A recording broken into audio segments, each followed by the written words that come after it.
Before I get started with today's video, I want to do a little shout out to Carl Oppenheimer. Carl's a great brewer. He did well in the last SC Port Challenge, and I've gotten to enjoy a few of his beers he sent to me, but with COVID going on, we've never actually gotten to meet. I look forward to that day, Carl. He has just started off and put up his first Homebrew Wednesday, so I'm going to put a link down below over to Carl's site so you could go ahead and sub him and encourage him on his videos. I'm so happy for you, Carl. Welcome to the video side of Homebrew Wednesday. Cheers, everyone.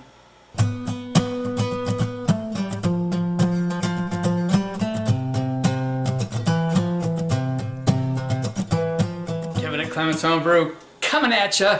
Today we're making another mead. That's right, it's just 2 weeks later from the last one I made.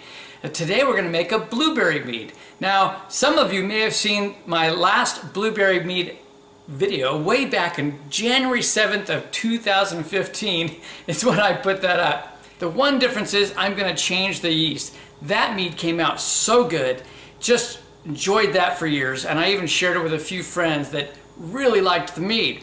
So I want to do this again. My wife liked the mead, but one of the changes I'm going to make is for her because she doesn't do well with sulfates or sulfites. And so the one thing I'm going to do is, same I did my last one, is I'm going to change up the yeast. So we're going to go with basically those same ingredients. The previous time I made this was with Lavlin 71B-1122. Now that particular mead attenuates much lower, and I dropped it all the way down to 0.99, I think 6 as I recall. So very dry, and I had to back sweeten that mead. So my goals are a few things. First is I want to eliminate the need for back sweetening. That's an added cost and a little more time and clarity and so forth. And two is to use less or no potassium metabisulfate because sulfates and sulfites can result in my wife getting migraines. Now, granted, there's some clarifying that goes on with that too, but at least I could add less of it than normal. Another note is that to get a sweet mead, I could use potassium metabisulfate and potassium sorbate to kill off the yeast. But there's no guarantee that you're going to kill off the yeast when it's in the midst of an active fermentation by using those. So I'm experimenting with yeast with lower attenuation to see how they work. So that's kind of where my experiment comes in. But the rest of them I'm kind of keeping the same. So today's experiment is going to involve Lallemand Nottingham yeast. And I'll tell you why I went this direction. Basically, it's very similar to Sathale's US05 and White Lab's WLP001 in that they all have a very clean fermentation. They're not going to add a lot of other flavors or things of that nature. You're gonna get to taste what's in your beer or mead when you use those.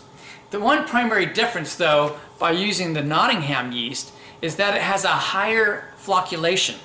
And in doing that, it also the yeast dies off much earlier, where those other two yeasts have a tendency to hang around and can keep working on things, including beers, for a longer period of time. I don't know if anyone's ever used either of those and put it on tap, for example, and notice that the beer becomes less sweet over time if you're not consuming it in a short period. That happens a little bit less when you're using the Nottingham yeast. And so that's partly why we want to use this with our mead. So hopefully I'll be able to use very little of the potassium metabisulfate and the potassium sorbate, enough to stabilize the mead, let it clarify, and hopefully be something that my wife can enjoy and not get any headaches along with me. So that's our goal. She really did like the last one. And finally, I'm using 10 pounds of the honey as opposed to 9 for my 3-gallon batch. So it's a little bit higher than a 3-pound to 1-gallon ratio. It's going to give me a little higher octane when it comes to this mead. But it tasted so wonderful last time, I don't want to change that portion of it up. Just took the water off because it's already reached this temp, so I set that aside. We'll let that cool while we cover one more topic. And that is again, boiling the fruit versus using Campden tablets to sanitize the fruit skins and kill off any wild yeast. If you want a more fruit-like flavor, fresh fruit, I would recommend using the Campden tablets, that method.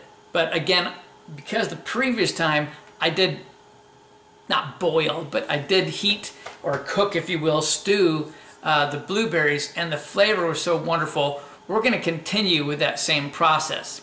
I got some good questions after this last mead, and one of them was about degassing. So they asked me, is degassing necessary, or how do I go about degassing? So I kind of call that somewhat of a moot point. Now, it's not truly a moot point. There are some important reasons for degassing, but I covered that all in one step, basically. I think it's important to kind of stir up or shake your mead in order to help mix things up and keep the yeast active. But the other important thing to keep the yeast active is to actually reduce the carbon dioxide in it, because carbon dioxide is the enemy of the yeast. The yeast wants to consume oxygen to keep going. So the reason that you stir it up is you're going to get all the yeast active, but you're also degassing at the same time. And it serves that same purpose, really. The other thing is that carbon dioxide has a tendency to attach itself to different particles in the yeast. And so you're going to have all these particulates floating. So by degassing and bringing oxygen back in, it's going to reduce the floating particulates and let them settle down to the bottom. Another question I got was, what book do I recommend? You can get into big books, but if you want to just get started and have a book that really covers things well, and it's my little Bible for mead, I use one that is called Mead Methodologies. It's by Steve the Canadian Sasquatch. You can go onto Amazon and get it. It's both on Kindle and in paperback. It's relatively inexpensive, and I find that book to be wonderful, and I reference it frequently whenever I'm making my meads for sure. Okay, we've got this 1.5 gallons of water, so that's half of the water I'm going to be using, inside the pot at 175. We know that we're going to lose some temp, so I'll turn the burner back on in a moment, but we're going to go ahead and add in our blueberries. I'm using frozen blueberries from Costco, which makes it relatively inexpensive. And there are no preservatives. They're individually quick frozen, so it's a great way to go. This is a 5-pound bag. I have 2 of these, and I'll use a few blueberries from my wife's bag. I'll have to reimburse her for that. Now I have the burner off right now because I do not want these to be sitting and cooking on the bottom.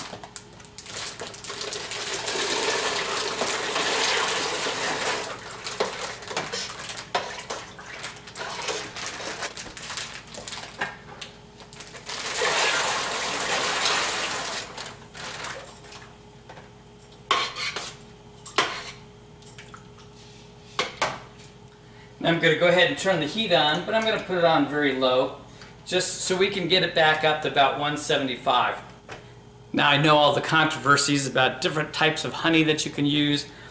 When you get wildflower honey, you really don't know what it is, if it's clover, this, that, or the other. I recognize that, but I've done really well with this in the past. I've had some amazing mead make with like mesquite honey from Steve himself, but I'm just going basic. This worked for me the last time I made my blueberry mead. We're going to go ahead and set this over in a sink that's full of hot water so that it'll thin out a little bit, be easier to pour at the end. And finally, here's that extra ½ pound, 8 ounces, contributed by my lovely wife. So the blueberries actually cooled this all the way down to 80, and we're back up to 120. So while this is warming up, I thought I'd show you how I filter. Yeah, I do use some filtering. I had my bucket, and I put this in it. This is a hop spider. It's called other things as well, but it's pretty fine mesh. And so I go ahead and clean and sanitize this, and then I place it down right inside the bucket, swirl things around until I can get it all the way to the bottom against the side, tip it on side, and then I go ahead and rack off of this. So it's going to filter out a lot of the fruit that's been used up and allow me to just get a pretty clean rack over into the secondary.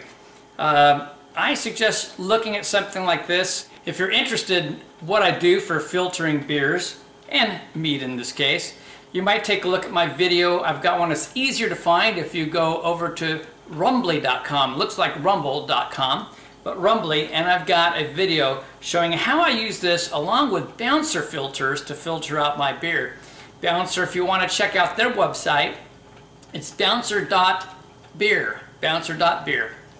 This has been working really great for me. And to save everyone a little bit of time, if they want some of those references, I'll go ahead on this video and put down below in the information links to the book from the Sasquatch brewer there, Steve Mertz. I'll put a link over to bouncer.beer and whatever else I may have mentioned. Okay, I brought the blueberries up to about 175 and have stabilized it there. I set the timer at 15 minutes at that point because it had been heating up, so it had already been cooking. I usually go like 20 if it would maintain a higher temp. And now we're about to just under 8 minutes. We want to add in first some pectin enzyme because we have fruit. And so we're going to go ahead and put in, it's 3/4 of a teaspoon for every gallon. So for 3 gallons, that's going to be 2 1/4 teaspoons of pectin enzyme.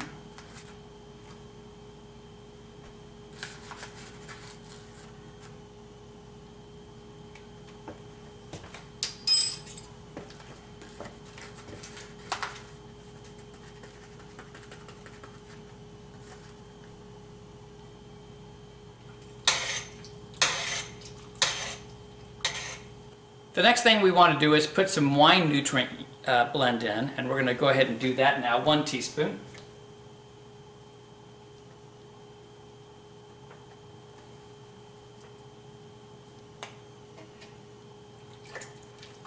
Because we're using a dry yeast, we need to go ahead and rehydrate that yeast.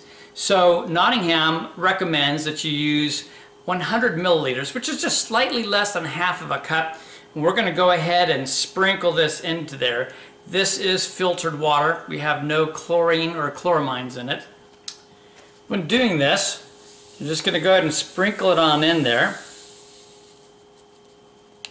And you don't want to shake it up. You just want to stir it in. So we're going to just give this a little stir. And basically we're exposing this to the water, and it's going to rehydrate. And then we'll be using it in the mead later. It only needs to sit for about 5 minutes to rehydrate. Meanwhile, our timer's gone off. So we're going to go ahead and let this cool just a little bit for the moment. I'm also going to take it off of the heat. And now I'm going to bring in my fermentation bucket, which already has 1.5 gallons of filtered water in it. But just before I pour that in the bucket, I wanted to just show you what this looks like. Isn't that a beautiful color?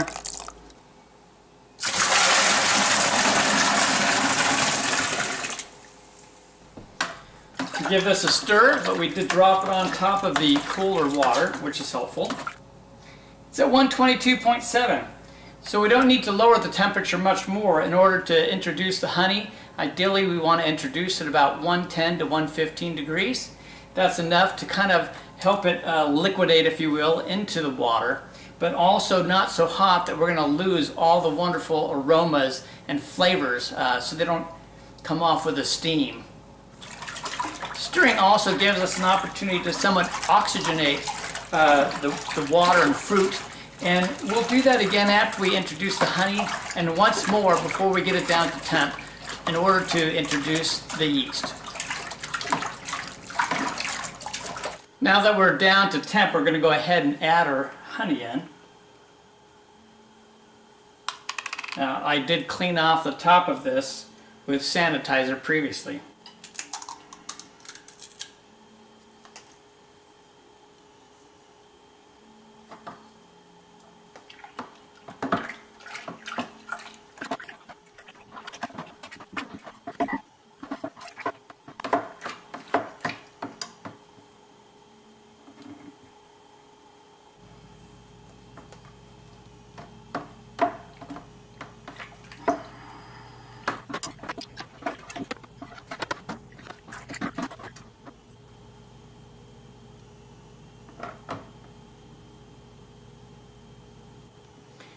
And finally, I've used a small quantity of hot water along with swirling this around the outside with hot water to coax the last of the honey out.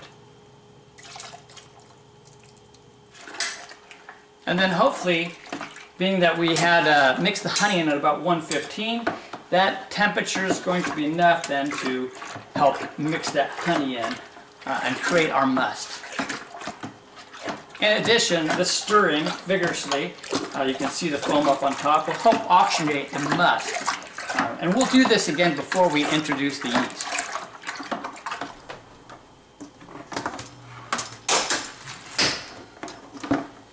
And in the interest of saving time, I'm going to go ahead and chill this outside.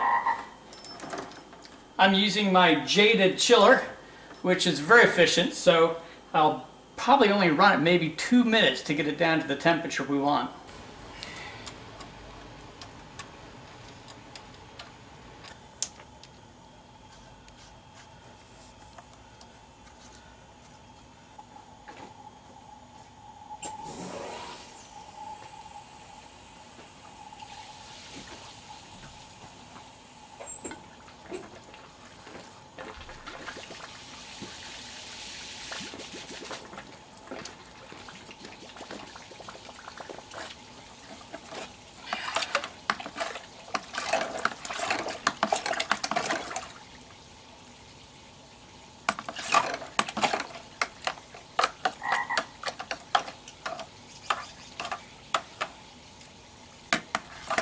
We're in just seconds already down to 92.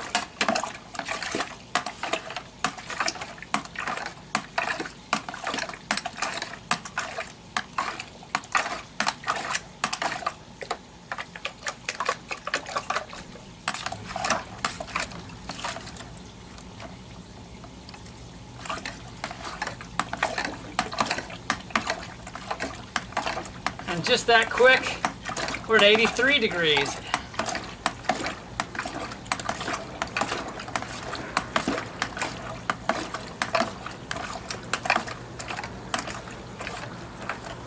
I'm going to pull this already.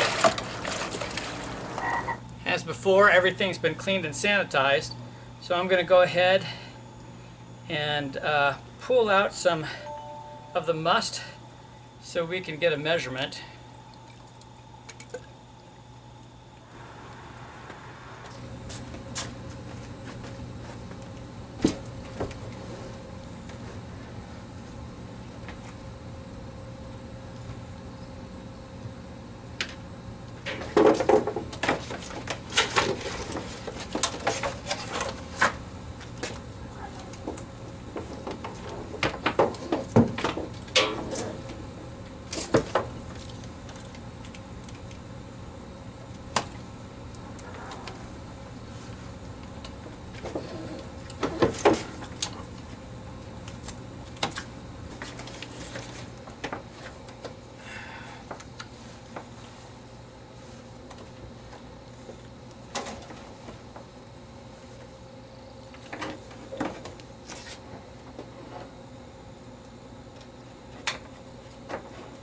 We're looking pretty good. We're at 75.5 degrees. Our goal is 74. And this is a good temperature to go ahead and add in our yeast. We have a few nutrients to add to that. So let's go take a look at what we're doing there.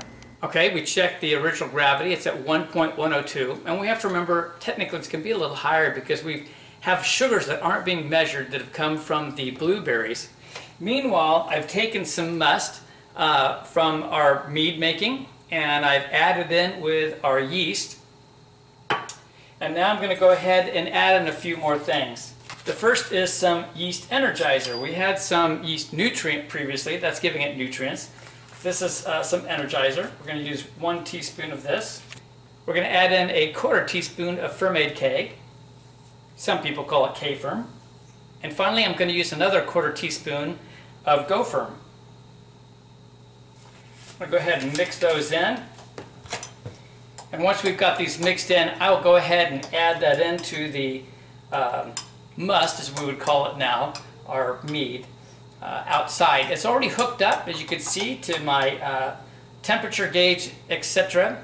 I'm using an Inkbird, and a whole system for fermentation chamber. The fermentation chamber is at 55 degrees, and my heating pad is going to warm that up to hold it at 74 degrees. I'm not going to drag you through all of that. I'll go ahead and do that off camera, but here we are. This is the process that I use for making a blueberry mead. If you want a fresh flavored one, again, I would use Camden tablets to kill off any bacteria and yeast, and then put your frozen blueberries in that manner. Maybe in a secondary. There are many ways to do it. I hope you have a wonderful week. This is Kevin at Clements Brew saying life's too short to drink cheap beer or mead, and you gotta make some good stuff of your own. We'll catch you all later. Cheers.